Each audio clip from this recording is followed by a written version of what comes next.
मैं तुम्हें तुम्हारा नया घर दिखा कर लाता हूं। नया घर? शनाया ने चौंकते हुए कहा। हाँ। जब यामिनी ने उन्हें घर से निकलने के लिए कहा था तब आहान कहीं ना कहीं बहुत खुश था। वो शनाया के साथ नए घर में रहना चाहता था और उसे घर छोड़ने का कोई बहाना नहीं मिल रहा था, लेकिन यामिनी ने उन्हें जाने का कारण दे दिया था। हमारा नया घर कहाँ है? जब हम वहां पहुंचेंगे तब तुम्हें पता चल जाएगा, आहान ने कहा। आहान शनाया को सरप्राइज देना चाहता था। शनाया और आहान का नया घर कैसा होगा? आहान और शनाया एक दूसरे का हाथ पकड़े हुए चल रहे थे। जब वो मेन रोड पर पहुंचे तब आहान ने एक टैक्सी को रोका। कहां जाना है आपको? ड्राइवर ने पूछा। Spring corporation. क्या आपको पता नहीं कि वहां इस वक्त टूरिस्ट का जाना मना है? माफ कीजिएगा, शायद मेरी बात आपको समझ नहीं आई। मुझे टूरिस्ट एरिया में नहीं जाना बल्कि रेजिडेंशियल एरिया में जाना है। मैं वहां घर देखने जा रहा हूं। अगर देखने जाना है तो कहीं और देख लो। वहां के घर कुछ खास नहीं है।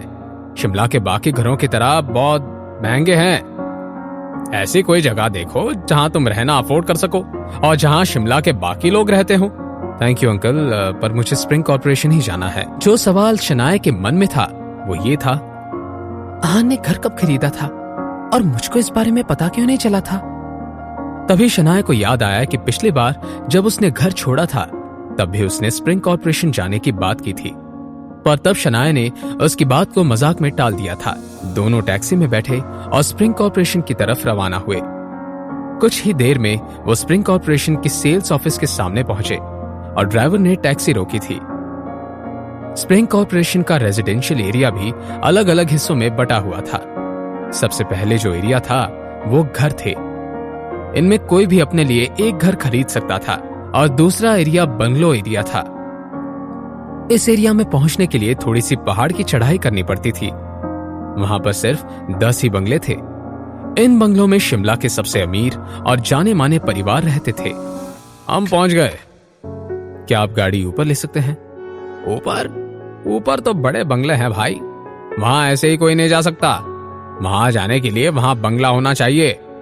कहीं तुम्हें ऊपर बंगले तो नहीं देखने? हाँ, वहीं देखने जाना है। तुम मजाक कर रहे हो। ऊपर वाला एरिया सिर्फ उनके लिए है जो वहां रहते हैं। टैक्सी वहां नहीं जा सकती। दरअसल बात यह है कि मैंने यहाँ पे एक बंगला खरीदा है, अब बस उसे देखने आया हूँ। तुम ऐसे ही क्यों नहीं कह देते कि पूरा स्प्रिंग कॉर्पोरेशन ही तुम्हारा है? ऐसा नहीं था कि आहान वहां बंगला नहीं खरीद सकता था, पर वहां पर सबके घर खरीदे हुए थे। कोई भी ऐसी जगह पर घर छोड़कर किसी और को क्यों बेचेगा? देखो लड़के, मेरे साथ मजाक करने की जरूरत नहीं है।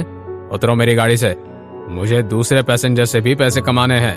आहान तो चलकर जा सकता था, पर शनाया नहीं चल सकती थी। उसके लिए यह बहुत थका देने वाला होता।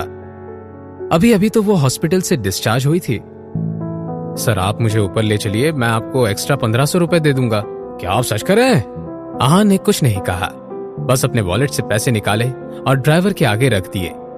पैसे देखकर ड्राइवर खुश हो गया और फटाफट आहान से पैसे ले लिए। हाँ ठीक है, मैं अभी आपको ऊपर ले चलता हूँ, पर हाँ, मैं आपको पहले ही बता देता हूँ कि अगर सिक्योरिटी गार्ड ने हमें आगे जाने नहीं दिया तो मैं ये पैसे वापस नहीं दूंगा। आप चलिए, सिक्योरिटी गार्ड से मैं बात कर लूंगा। कुछ ही मिनट में टैक्सी पहाड़ के बिल्कुल ऊपर पहुंच गई। वहां से ड्राइवर को बहुत सारे सिक्योरिटी गार्ड नजर आए। उसने डरते हुए गाड़ी रोकी और आहान से कहा, अब आप यहाँ उतर सकते हैं, गाड़ी इससे आगे नहीं जाएगी। हम बस पहुंच ही गए हैं, आप चलते रहिए। लड़के, मैंने तुमसे कहा ना कि प्राइवेट एरिया है वो, हमें वहां नहीं जाने दिया जाएगा। वहां बहुत बड़ी बड़ी फैमिलीज रहती हैं। आप ऐसा कीजिए, आप चलते रहिए। अगर सिक्योरिटी गार्ड ने रोका तो मैं आपको 1500 रुपए और दूंगा। ड्राइवर और आगे चलने के लिए मान गया। ठीक है, चलते हैं। वो थोड़ा आगे बढ़े और फिर से ड्राइवर ने ब्रेक मार लिए। इस बार उनके आगे कुछ सिक्योरिटी गार्ड थे। उनके चेहरे पर अजीब सा एक्सप्रेशन था। स्प्रिंग कॉर्पोरेशन में आज तक कोई टैक्सी लेकर नहीं आया था। उन गार्ड्स ने गाड़ी का शीशा नीचे करने का इशारा किया और जैसे ही ड्राइवर ने शीशा नीचा किया, उन्होंने बोला, तुम्हें यहां टैक्सी लाने के लिए किसने बोला? जैसे ही ड्राइवर ने कुछ बोलना चाहा, आहान ने पीछे से कहा, मैं हूं। उन सिक्योरिटी गार्ड का लीडर उसने पीछे देखा और उसे देखकर हैरान हो गया। ये यंग मास्टर थे। क्या मैं अंदर जा सकता हूं? जी यंग मास्टर, प्लीज अंदर आइए। सिक्योरिटी गार्ड ने कहा। यंग मास्टर, ये सुनकर ड्राइवर के माथे पर पसीना आने लग गया। क्या आपका सच में यहाँ बंगला है? मैं आपको ये बात बहुत बार बता चुका हूँ। अगर आपका सच में यहाँ घर है तो आपने टैक्सी क्यों ली? आप ड्राइवर भी तो रख सकते थे ताकि आप कमा सके। आहान ने हंसते हुए कहा। कुछ मिनट बाद गाड़ी बहुत आलीशान बंगले के आगे आकर रुकी। शनाया जब गाड़ी से उतर के बंगले की तरफ गई तब वो कुछ और देर वहीं खड़ी रही। बंगला बहुत बड़ा और सुंदर था। आहान, क्या ये घर सच में हमारा है?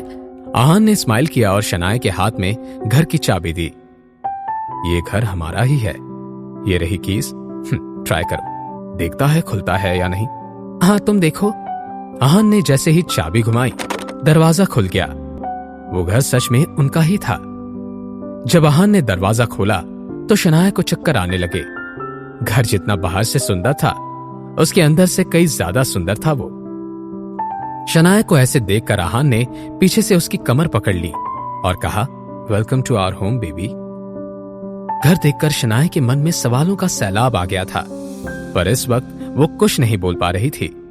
ये नया घर आहान और शनाया की जिंदगी में क्या बदलाव लाने वाला है, जानने के लिए देखिए अगला एपिसोड सिर्फ पॉकेट एफएम के यूट्यूब चैनल पर। और सीक्रेट अमीरजादा के सारे एपिसोड्स को सुनने के लिए डिस्क्रिप्शन में दी हुई लिंक से डाउनलोड कीजिए पॉकेट एफएम ऐप।